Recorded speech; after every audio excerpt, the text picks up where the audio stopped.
Hey guys, welcome back to the Strongwoman Chronicles podcast. Today I am joined with the lovely Mrs. Bailey Cloherty.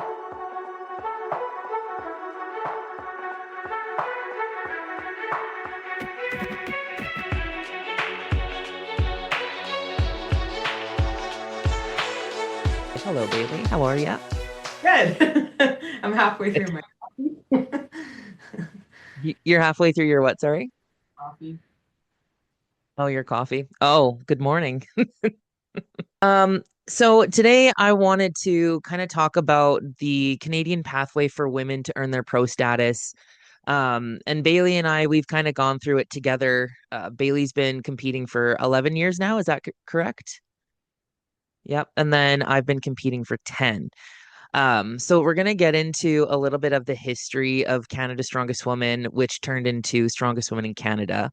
So first of all, Bailey, how did Alberta's Strongest Woman go for you? You just recently came out of that competition. Yeah, that was really, really fun. It was a fast turnaround after the Arnold, so I wasn't sure if I was going to do it at that time. But they put up a really good cash prize.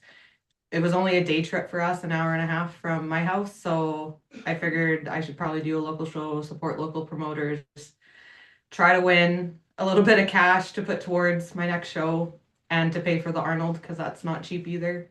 But it was really, really good. We had a really good group of girls. There's only two pro women in Alberta that showed up. But we gave it our all. It was like really, really, really fun and really good events, really good weather. And I'm already looking forward to next year. Nice. So now I'm not too sure that this was a qualifier for the men or a circuit show for the men. Were women able to get their pro status through this competition? No, not this one. We already have our SWIT qualifiers lined out for the year. So by the time we talked to the promoters to try to make it a SWIT qualifier, we already have two in the West. So with the circuit and the qualifying system for SWIC, we just didn't want to add another one. So instead of making it a SWIC qualifier, we made it an Alberta provincial qualifier, which is great because we had a ton of amateurs sign up. So then they didn't have to try to travel elsewhere and try to qualify that way. If you're able to do pro-am weights, then you'll be able to do the provincial weights. So that's kind of the way we Yeah. look. Whereas the men, I know the men are also trying to grow their circuit out west, and they have a ton of circuit shows out west this year. It's actually insane. They actually just had to drop one because the men are Wow. already trying to figure out like which direction they want to go in. But yeah, the men, I believe if it was first place, they would have got a pro card. And Dan Hagen was so freaking close again. Dan had won Alberta's last year and beat out some of the pros, but we didn't think to make it a circuit show. So then this year he placed third, and we were trying to fight and rally him to get him a pro card, but I think we were really only looking at first place just with the amount of pros that were signed up versus the amateurs. But he's right on that cusp, and he's gonna do all the pro shows this year. Like that is his number one goal this year, and he's looking really strong. So I believe in him to get it this year. And same thing with Amanda. I know that's on her radar, and I think those two are gonna be our next pro strongmen and strongwomen in Canada in the Yeah, West.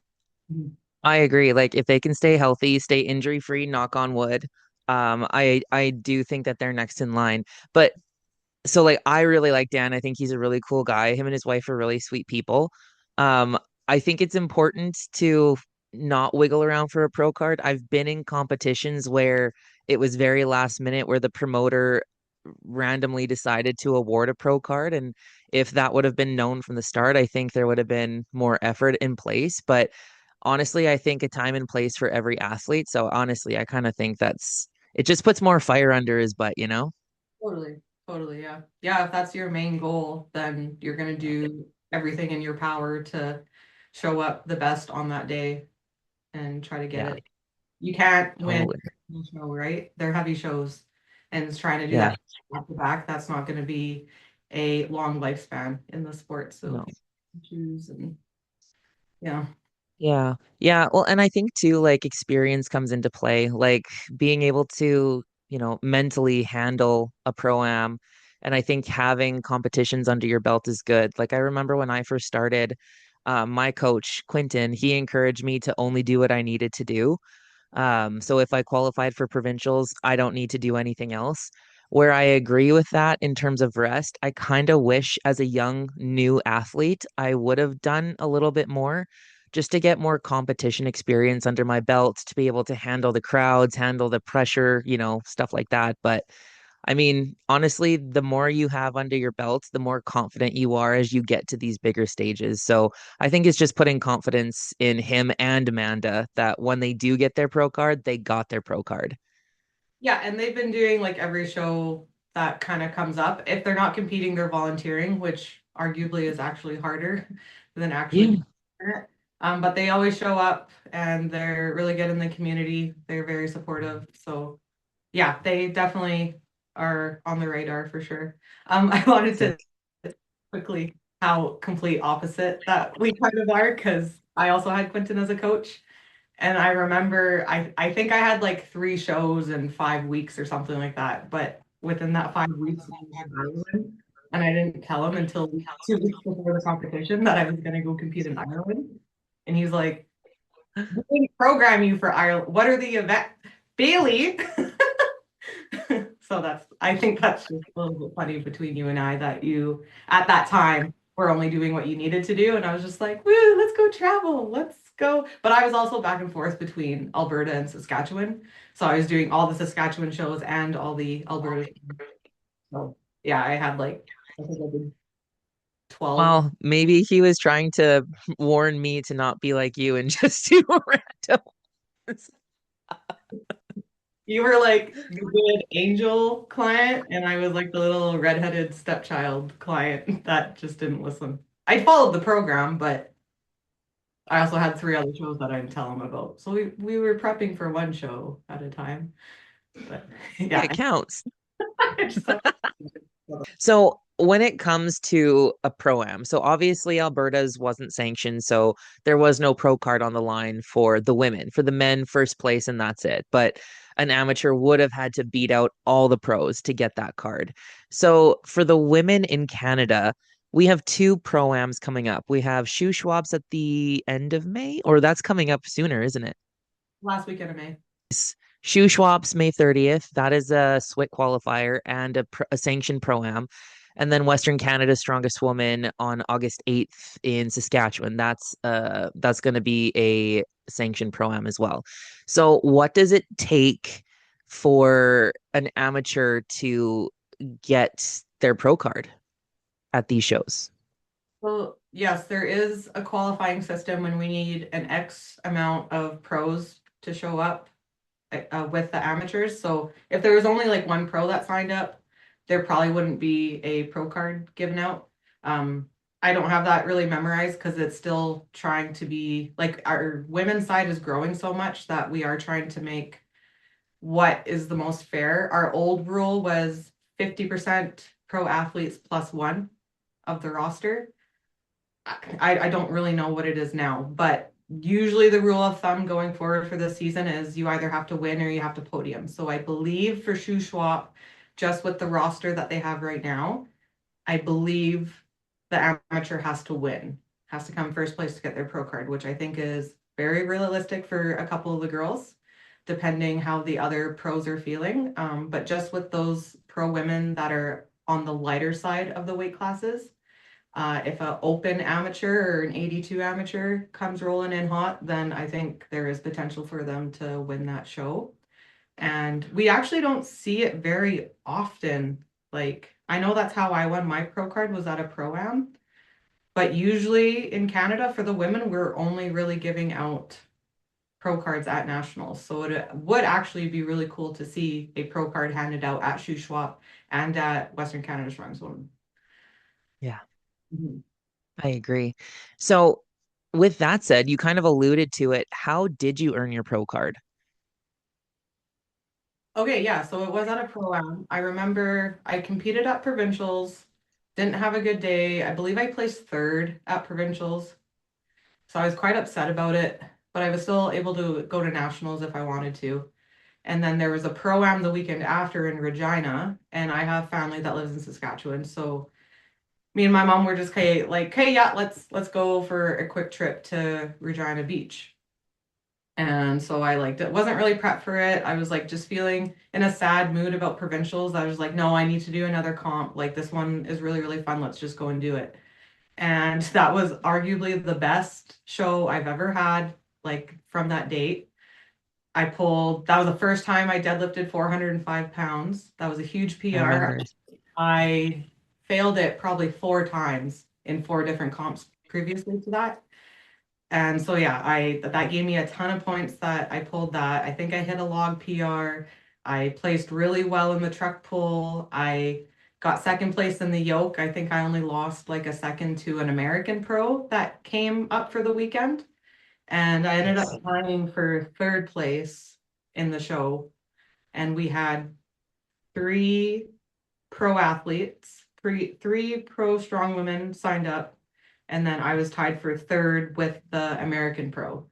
So I think because she was the American pro and because I did technically place third, I think I lost on count back and ended up getting fourth. But because I tied for third and she was American, that I Mm. took that third spot, I just snuck into the podium to receive my pro status, which is what they announced before the show that if you podium, you get your pro card. And that was back in 2017. And that is the year that the pro Canadian pro circuit was born. And it started at the Arnold when Jess Theaker won Arnold Amateur.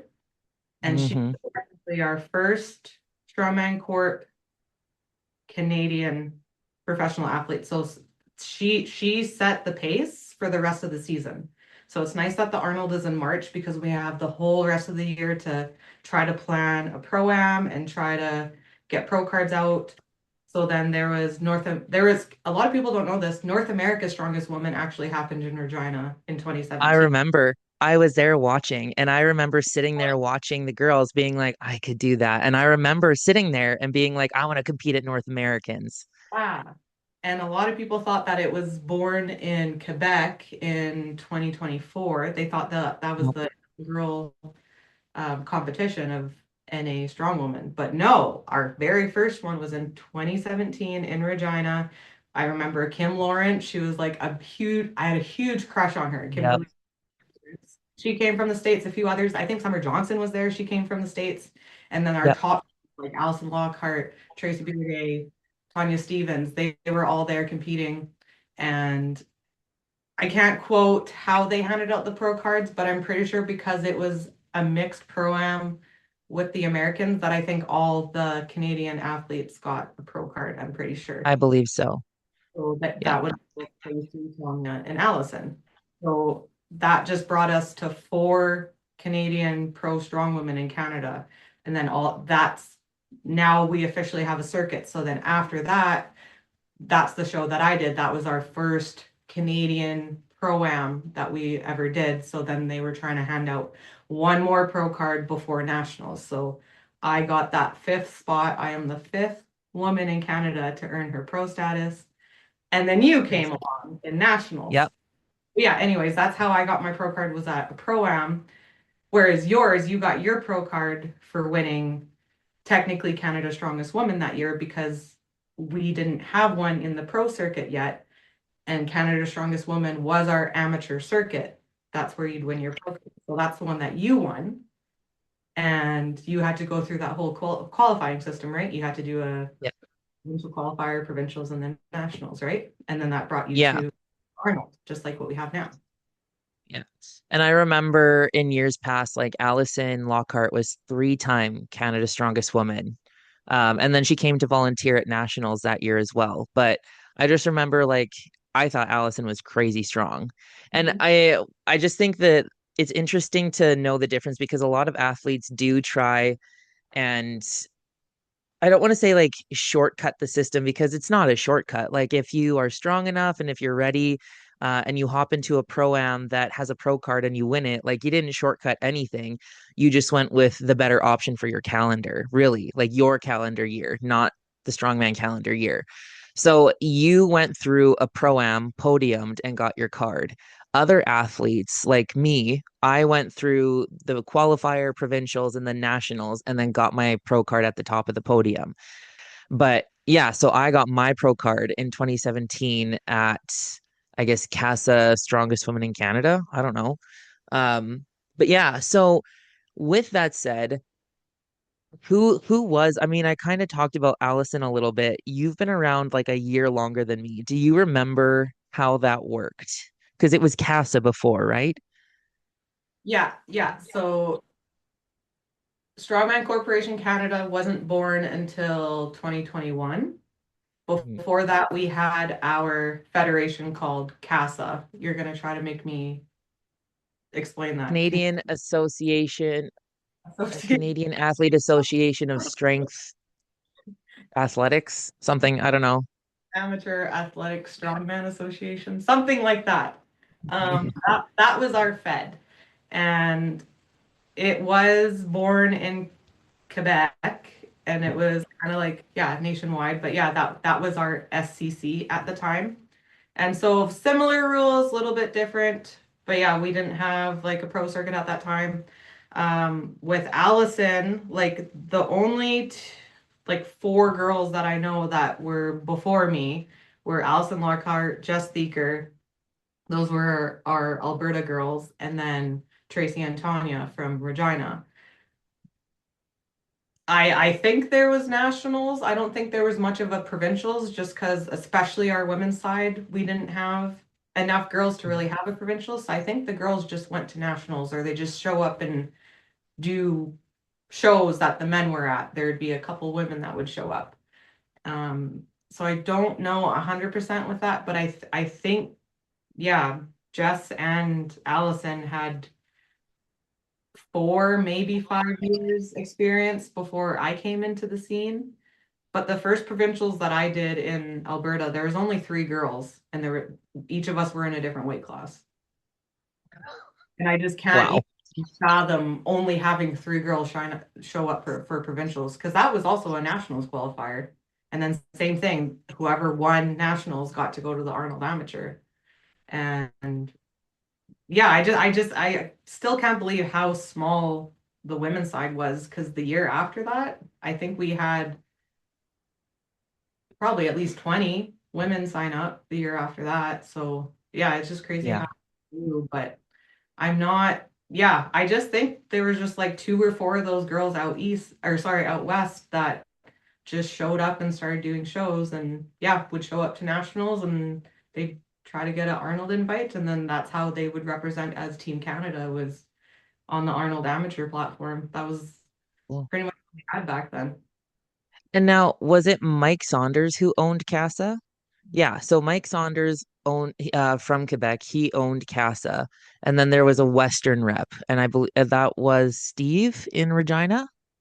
Steve was kind of like the talking voice just because he had the experience just with him and his wife that Right. competed in the sport. So we needed like an English representative in the West to kind of explain. Right.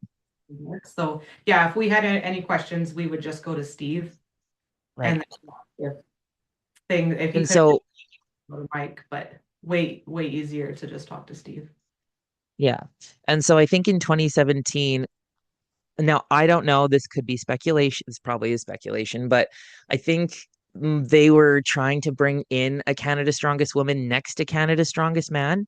And so I think that's where the necessity of the Pro-Am started to come from because in 2018, there was an official Canada's Strongest Woman next to Canada's Strongest Man in the same weekend, I believe.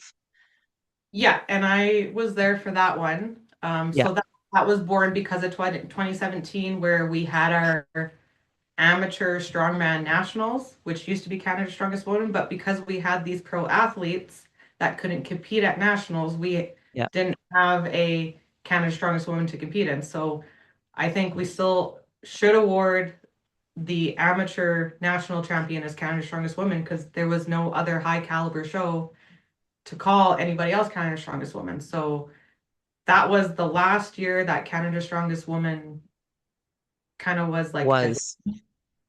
Yeah. like then in 2018, because now we have the 5 girls, no, sorry, Mhm. I was 5, you were 6. So now we have I was 6. Yes.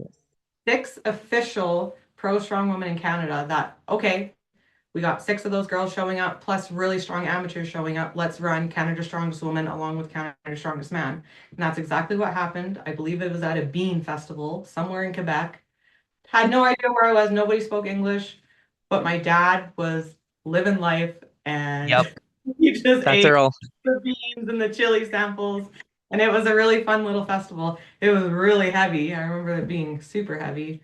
Um, but so fun. And like that was my first like official year being a professional. And I don't think I did really well. I think I came last, but the fact that I was on the pro circuit at like Yep. 22 years old, like I was having a blast. I didn't care. I just love strongman. So I try to lift the Yeah. things that them. Oh well, like I'm still one of the best in Canada. So I don't know. It was Yep. very, yeah, 2018 going forward. I was like 2018 to 2020, we had Canada's Strongest Woman. Hmm. And With then Casa. is when, yeah, Casa kind of, I don't want to say died, but we got rebranded because of our affiliation with the Arnold. It just made sense that the people who run the Arnold is Strongman Corporation, Yep. which is it made the most sense to line up and be Strongman Corporation Canada, just so there was less confusion. Tried to line up our rules very, very similar as the US. And Yep. then that was just an easy way to explain the qualifying system to get Yep. from regionals to your nationals to the Arnold. Yep. So But with 2018. Oh, sorry. Go ahead. sorry, so yes. Oh no, 2018. What were you gonna say? So 2018, there was an official like CASA, Canada's Strongest Woman, officially next to Canada's Strongest Man. And if not Canada's Strongest Man, then a big show. I wouldn't call Canada's Strongest One. I wouldn't call that CASA in Okay. 2018. Unless you're referring to the amateur circuit, then yeah, CASA would have just been amateur strongman national champion. So that's when all the Right. titles kind of got separated Mm, I because see. yeah, just with the division with the amateur and the pros that there can't really be two Canada's Strongest Yeah. Women. So Yeah. we just the amateur national champion and then the pro-am, the pro circuit. We were the circuit home to fort, but home to femme.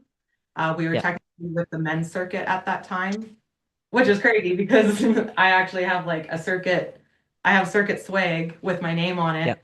And that's like, that's OG shit. Like there's only a few Yeah. people who, like a few women who actually have circuit to home. Well, I have a shirt with my name on it, and you're like, where did you get a circuit shirt with your name on it? You haven't competed out east. And it's like, no, I haven't, but I have one. Like I got one before Josh, Yep.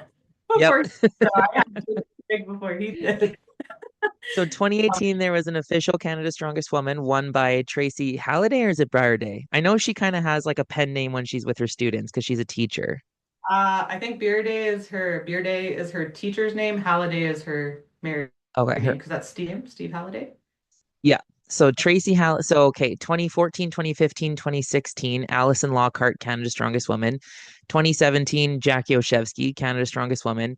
2018, Tracy Halliday, Canada's Strongest Woman. And then 2019, we have a French Amazon from nowhere, just shoot to the top, Emily Morin.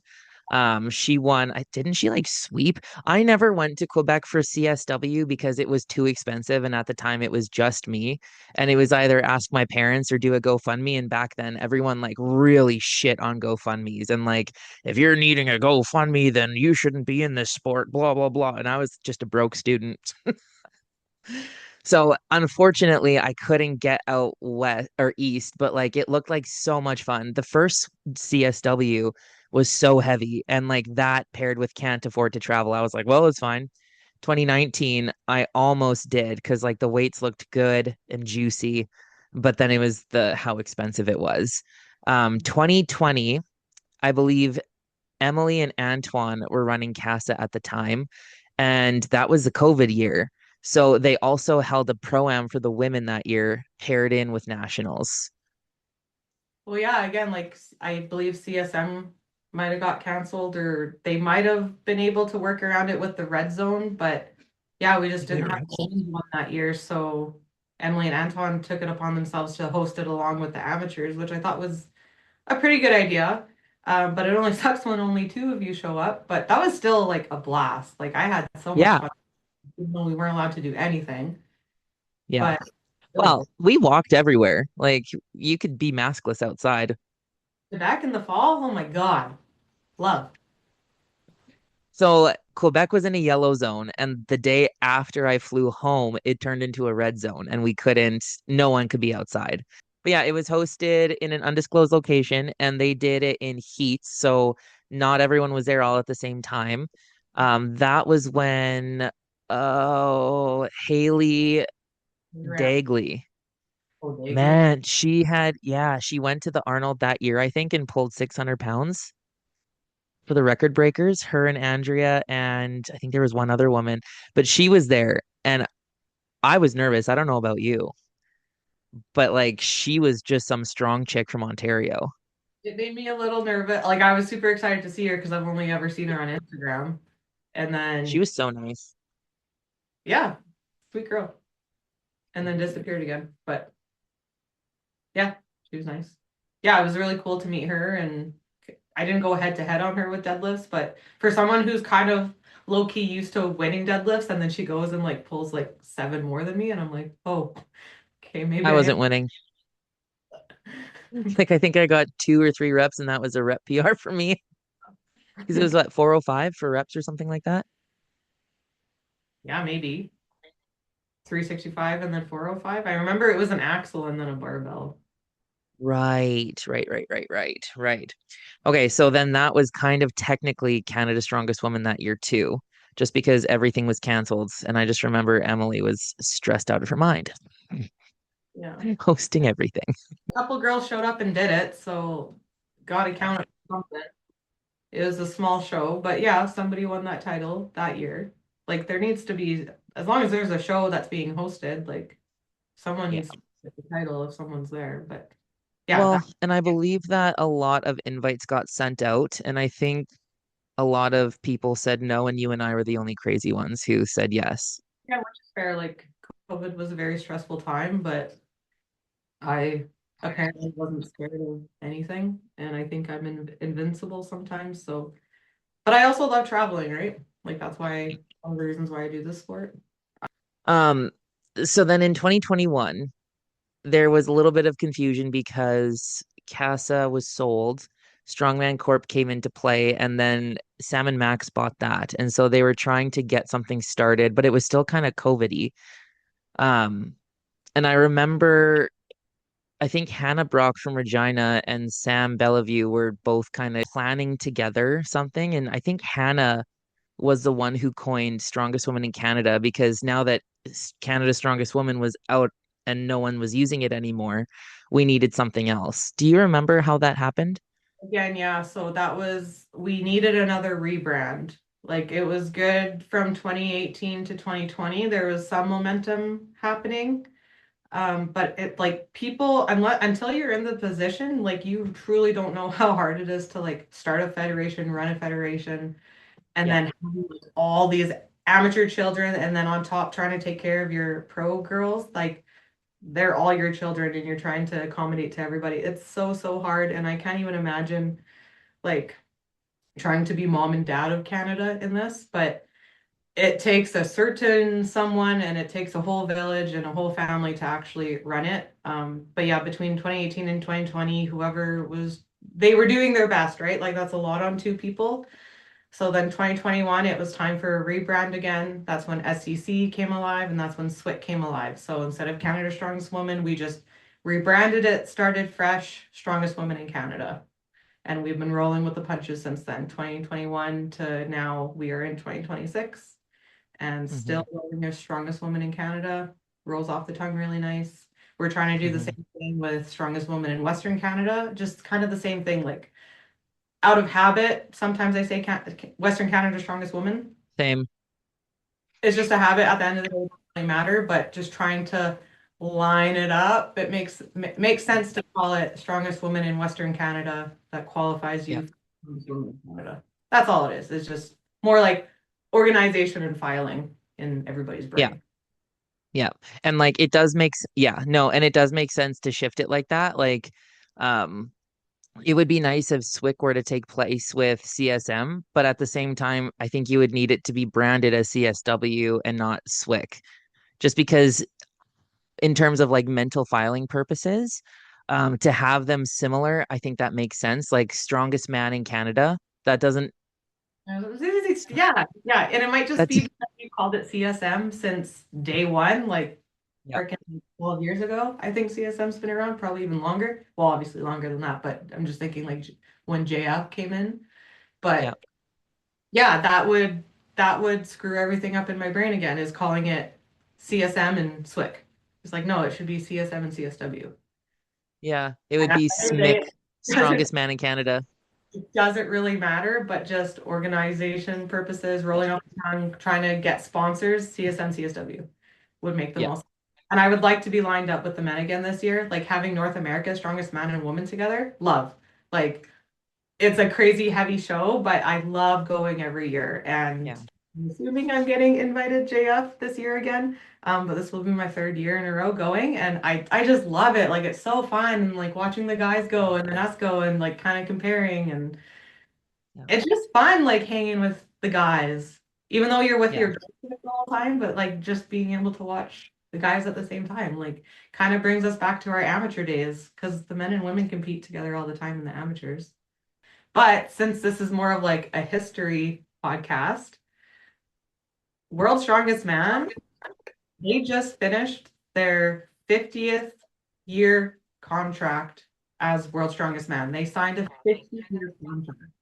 And 2026 was the last year for it to happen, which means there is now an open door for new sponsors, new rules, new qualifying system, maybe a new gender, not a new gender, the existing gender to maybe add on to this yeah, TV show. So I haven't heard anything, I don't know anything, but just knowing that this long ass contract finally ended, which means yeah. there's a huge new door opening up for 2027.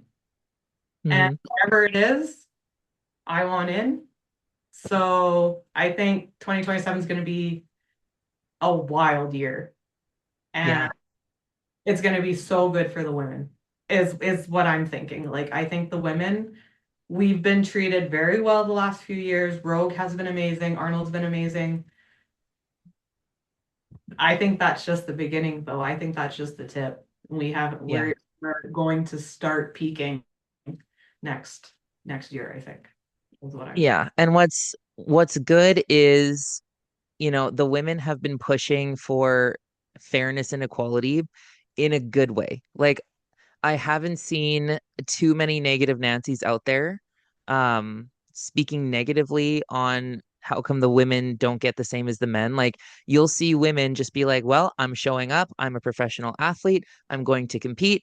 Like I take this very seriously." And like I think that's more of the attitude we see with the women. So when it comes to promoters, in my perspective, it's easy to host a women's show when women are coming professional, ready to go, ready to compete, not complaining. Like we understand, like the men have had a 50-year contract and the women have had nothing. So we're going to show up ready and prepared. And I hope it's easy for promoters to see that and then promote the women because even we look at the Arnold and, the Rogue Invitational, those women show up and they compete hard and they do a great job and they're very professional and they mingle with the crowds. And it's like, do you see? Like we've been ready this whole time. So it's kind of nice to see promoters hosting more pro women shows because that's true. Like we are ready. We're ready to be taken serious as professional athletes. So I am excited to see what happens in 2027 with World's Strongest Woman because as a two-time podiumer, it would be nice to have a little less chaos like from OSG. But at the same time, I don't know. I love OSG. Like the chaos is what makes it fun a little bit, but I know not everyone likes it. No, it's not everyone's cup of tea. And same thing with like even Arnold Amateur, like it is very, very, very hectic. But again,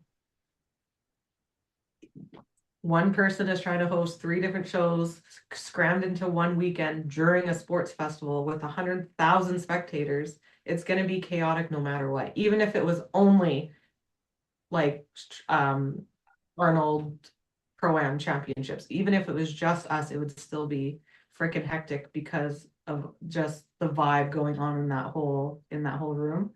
But Hmm.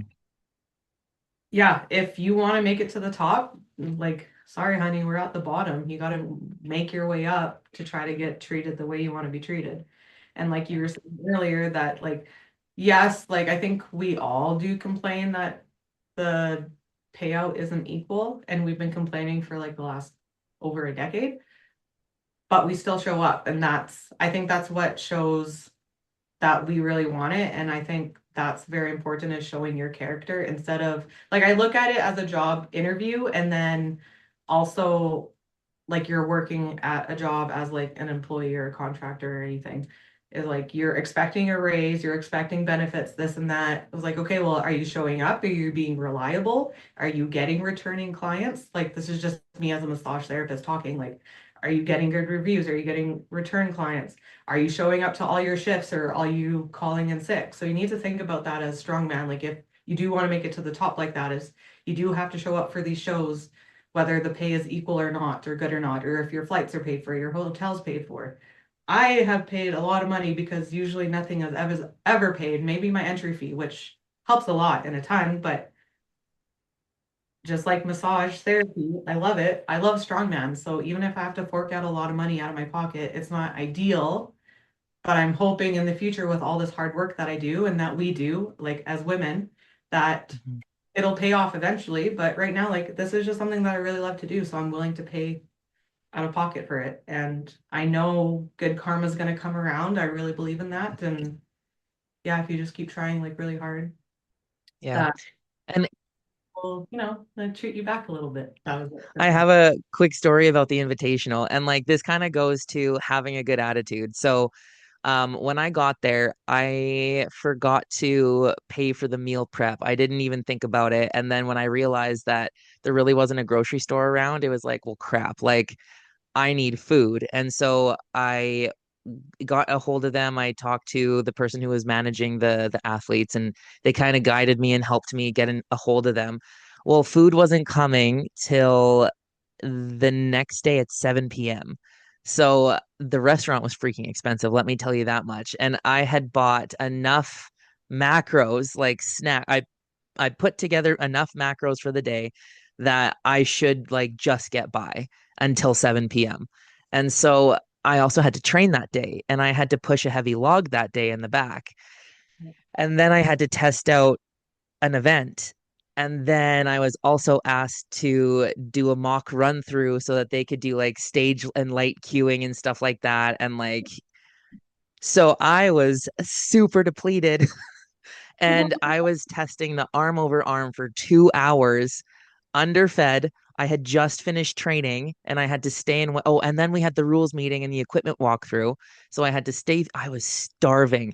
And it was just like, just smile. I was so snippy. Like, I'm actually kind of glad Aaron wasn't with me because he would have said something that just sent me off.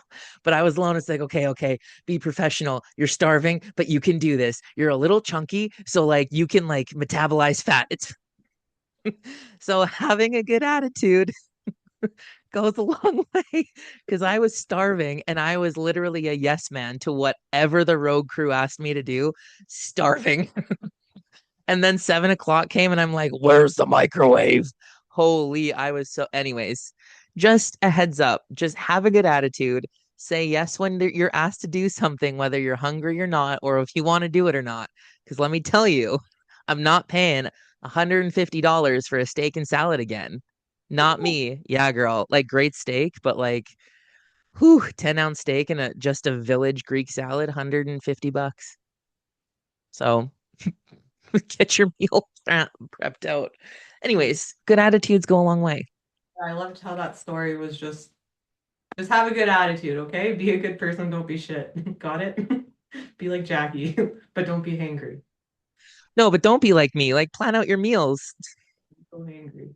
Yeah. Yeah. But anyways, what are your next comps? I know you kind of alluded to North Americans, and that's kind of an invite we're both waiting on. So, what are your next comps, Bailey? Yeah, I'm just training pretending like I'm going to North Americas. We don't know anything yet. Like we know the date. Yeah, we know Mhm. the date and the location, and you can just kind of guesstimate what the events are going to be. And again, it's been like that for the last 2 years, so that doesn't really bug me that much. I know it's going to be heavy, and you just look at your past events. So I'm pretending like I actually have my invite. I'm very confident I'm going to get an invite, but there's always like that part of me. I'm like, well, what if I don't? What if I'm not good enough? But train like you're going. So that's what I'm Yep. doing. I'm still on an off season type of block, but I got the events in the back of my mind, and yeah, like pushing my deadlifts and my overhead. It's like you probably have this number that you need to hit at North America's, so don't sandbag on your log and stuff like that. So North America's will be Yep. my next one. And then Strongest Woman in Western Canada, August 8th. So okay, fun fact. So North America's is on Blakely's third birthday. It's on her birthday every year. So we're gonna go to Quebec, go to that, come home, maybe work for a couple days, and then we're gonna drive to Saskatchewan. I have a family reunion, and then I'm gonna stay in Saskatoon for that week. And it's nice because the job that I have at the spa, they're incorporated, so they have two locations in Saskatoon. So I'm just gonna work in Saskatoon that week instead of driving home and then coming back for Westerns on the 8th. So yeah, I'm gone for like 2 weeks, which will be kind of hard on me and Blakely, but extra family time, extra Jackie time. That's And right. yeah, so those are my next two. And then I'm still waiting to hear on America's Strongest Woman. I think I'm only going to do open. Just again, I'm trying to cut down on the number of shows that I'm going to do. So I think I'm just going to stick with open. Don't have a date or location on that. No idea what it's going to be. It was the weekend after Swick last year, so it Oh, might be like September, October. I'd almost rather it be end of August, but we'll see. I don't know. Waiting to hear if that's going to fit in my schedule, or I'd really like to do that. And then I was dabbling if I was going to go to Swick or not, but I signed a new contract with SBD, and they really want me to go to Swick and support Swick, so got to make them happy. And that just means I need to go to Quebec twice, which I love Quebec. It's just more expensive to travel across Canada than it is to like go somewhere international, somewhere that I haven't yes, been it before. is. So that's the only part that sucks. But Swick is right before my mom's birthday. So I think if I bring Blakely, bring my mom, and maybe bring my grandma, my mom's mom, we could have like a little girls' weekend, which would be fun. And Yeah. then OSG in November. I don't have Yep. memorized, but so what is that? One, two, three, four, 5. 5 shows left. And I've done Dang girl. so 7 total. That's pretty Yep. good. Not bad. 7 total this year. That's pretty good. I think last year I did 8. And when I Yep. wrote out my season in January, I had 10 written down. So I'm happy with 7. I can survive with 7. So, as a pro, where do you draw the line at too many being too many on your body? Not even wallet, just like body. No, well, it doesn't matter. I make it work. Yep. Uh, 8. I think 8 is too many. I've done 8. I can make it work, but I'm not very happy by the end of the season. And I think that's when it starts to take a toll on me, like as a mom and a wife, that I'm just not so that I'm mean, but like I'm just tired all the time. So I'm lacking in a different department. And then, yeah, just more so tired. And I get to miss out on activities with Blakely. Like I don't have as much energy to play outside, or if I am gone too many weekends in a row or whatever. Like sometimes I'll go to the zoo or the corn maze or like play dates and birthday parties, like that stuff I'm starting to miss out on, which like hurts my heart a little bit. But it's also really, really fun when she comes. But yeah, I think 5 to 8, 8 is pushing it, but there's got to be some like really good fun ones in there to make me do 8. I think five to Yeah. eight is a really good season for a professional. Where amateur, I would say about the same thing, like maybe 6 to 8, I think is good. I don't think you should avoid doing any shows, especially if you're like under 5 years of doing strongman. I think it's good to still do any opportunity that you have and do a little bit of like Western Yeah. Canada, kind of support all those promoters. And then, yeah, because nationals is in Quebec this year, I think there's only a handful maybe going out east. But yeah, Yeah. if you're gonna go out east, then do all the pro-ams, the local pro-ams and the other local like smaller shows. Like still compete. Like you don't have to do nationals every year if you don't want to. And you know it's gonna be Yeah. back in Boston 2027. So even Yeah. if season, I know a few people are taking off season as amateurs to get ready for 2027, which I don't agree with either, but or that I don't disagree with. But if you're gonna take an off season, then Yeah. Western I have a worth it.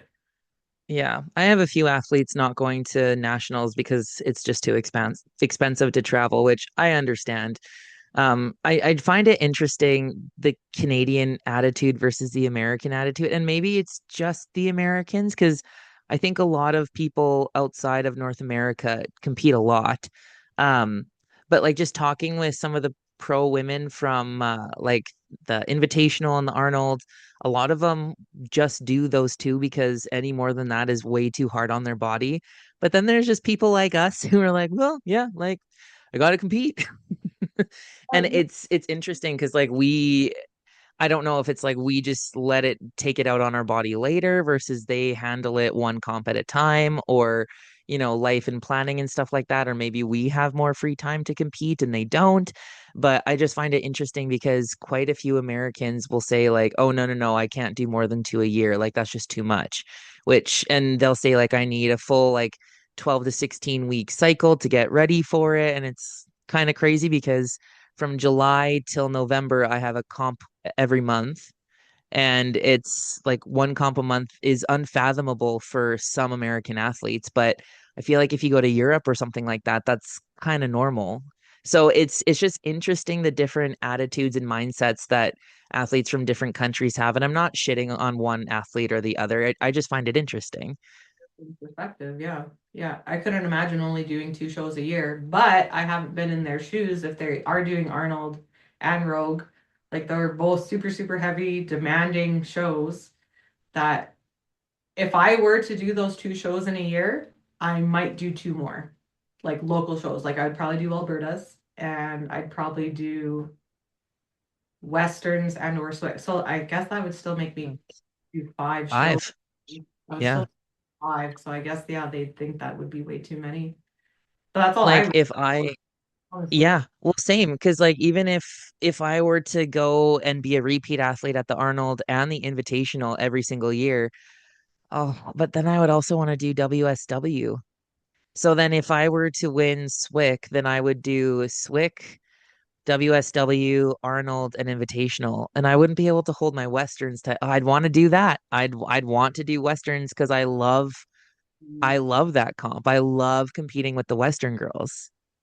I mean, we've both done it. Like we've both kind of showed up unprepared and Yeah, still like like it's still doable. But yeah, it's just something that's kind interesting. of close into your heart, right? That you want to keep that title for as long as you can. And yeah, like I think you could show up unprepared and still do just fine, like well enough Yeah. to keep the title, I think is still possible, but it's hard. And I see why so many of the guys are so washed out, even by the time they get to World's Strongest Man. They're exhausted. And like I Yeah. don't, yeah, it's hard to stay smart in the sport because you don't want to turn down opportunities because if you turn down certain promoters, you might not get an invite back, which I get Yeah. it from a promotion standpoint, but then I get it from the athlete standpoint that if you're not feeling healthy, you don't want to go in and risk injury. And it's not always about the money that, oh, I'm not going to win this show, so I'm not going to do it. Like it's not always about the money, but you do have to pick and choose because I've seen so many men and women come in, do great, come out because they don't have a choice. Yeah. Yeah. Well, and You here's what I think too, like when it comes to the amateur side of things, just to touch on that, for the West athletes to say no to the East, I hope that's a financial choice because I think it's very important to go and travel and see who your competition is, especially if you love this sport and want to be in it for a long time. So the athletes who are like, oh no, I could never do OSG. That's just, I wouldn't even make top 10. So you have 2 days to try to make top 10. So you have 2 days to see where you stack up against and who you stack up against, to see where your weaknesses lie, to see, how other people move and learn from them. Like, so what if you're not going to place type top 10? Like, it's a learning experience for you as an athlete. Of being just the experience of being at a show that has 400 people, but then also being in the same room as like Zadurnis Yeah. and Jeff is there and Dimitar, that guy. Have That guy. that guy. We need to have some words with that guy. But like big, big names that you've seen on TV and like they are the history of strongman. They're at the same show that you're doing. So like Yeah. me, if I was like a little newbie amateur and I had knew that, or like frick, like even you and like Andrea Thompson and Donna Moore, like I'm friends with Donna Moore and I've known her for yeah, like I've known her since I've started. I've known her since Yeah. like 11 years. That was the first time I actually competed against Donna Moore in the same weight class. We've been in the same room many times, but that was the first time I've actually competed directly to Donna Moore. And I had told her that, and she was like, "Oh my God, you're right." And I was like, "Isn't that weird that we've known each other for so long, but we actually haven't competed against each other?" So just like doing that and like being able to hang out with a friend and actually like you're not supposed to compare, but I'm just like my goal is to beat Donna Moore in deadlift, like little things like that. It's just like Yeah. that words like that can roll off your tongue. But then also being like with Josh, like he competes in masters now, so he gets to compete against JF and Dimitar and Zadurnis. Like, don't you want Yeah. to be able to say that? Like, I don't Yeah. care who placed. Like, Josh and I both didn't make finals last year, but I competed against Donna Moore and he competed against JF. Like, isn't that cool? I think that's so cool. Like, Well, you beat Donna in the deadlift and Josh beat JF in the log. no, we both beat them in the Oh, log. you both beat them in log. That's right. So it's like, yes, I get it. You don't think you're good enough, but that doesn't matter because the experience who you're going up against, if you're a promoter, seeing how it runs, like seeing a different system than you're used to in Canada and just like learning how Lynn runs his comps versus how you run your comps, seeing how different athletes prepare versus how you prepare, and like and meeting these people because where are you ever going to be able to take a photo with Donna for 4 days in a row? Like never, unless you go to the UK. Like touching sticks and stones equipment. You only get to do Yeah. that in shows, right? Like Yeah. just turn on your own equipment that you get to see like once or twice a year. Like go explore. And yeah, go meet new friends from across the world. Like Yeah, these people that you have fun and talk to and shit talk to, like go meet them, go hang out, go for a drink, go, like me and Becca, we wanted to go to a mechanical bull, but the one we went to, there was a movie being shot in there. So like we had to go across the street, which wasn't as fun because I wanted a mechanical bull. But like, when are you ever going to say I was on a mechanical bull with Rebecca Roberts? Literally only in Texas. or like even this year, OSG's in Florida. I am you bet your ass I'm going back to Gatorland. That was so much fun. And I have a Okay. picture of me sitting on an alligator or crocodile, I can't remember. And Blakely loves, but also terrified of crocodiles. And we showed her the picture, and she's like, "Mom, no, no."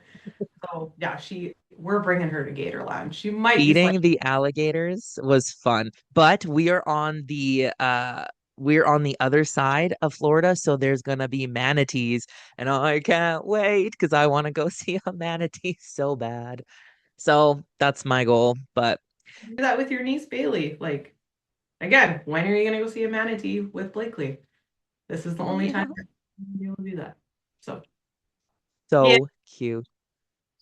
Well, thank you for sitting down with me and discussing the history of strong women and specifically strong women in Canada. Hopefully, this was educational for amateur women who are looking to get in and like just to learn the history of, the sport from the women's side because, it does go in Canada, it does go back to 2014. I know it goes further back for other countries, but really, Canada's Strongest Woman was birthed in 2014. And I think it's just really important to acknowledge the past, acknowledge the history, because these are the giants, the shoulders of the giants we stand on. Like, without them paving the way, we wouldn't be where we are today. So I think it's important that, each woman who has stood on that podium, or each woman who's pushed for more, pushed for better, they're pushing for more and better for you, because you are the future of this sport. And so I just think it's very important to, have a good attitude, keep showing up, and regardless of if you're being paid, travel, go see the world, go compete against different women, go better yourselves, learn how to be better. So Bailey, I just really appreciate you being on today, and like I appreciate the friendship that we have, and I'm so excited for you for this year because, like, first of all, gonna kick your ass at Westerns, but second of all, I can't wait to compete with you at OSG in the Open. Like I know we're wrapping up, but like this new body that I'm in, like I'm already like was still adjusting to my mom bod, but the amount of compliments from other women that I'm getting that they really like this open weight class Bailey, I'm just like, really? Really? Big back, really? It's Yeah, like big back bales. the other women are hyping me up and it's, making me appreciate that muscles are sexy and they're big and beautiful and yeah, the scale doesn't always matter, right? But that's how the Yeah. women were trying to break that cycle. Thank you, Bailey, so much. I appreciate it. Good luck in your training for knock on wood. Thank you so much for listening and watching from whatever platform, whether at YouTube or podcasts. You have a good rest of your week, and I look forward for you to listen soon again. Bye. Thanks everybody. Bye-bye.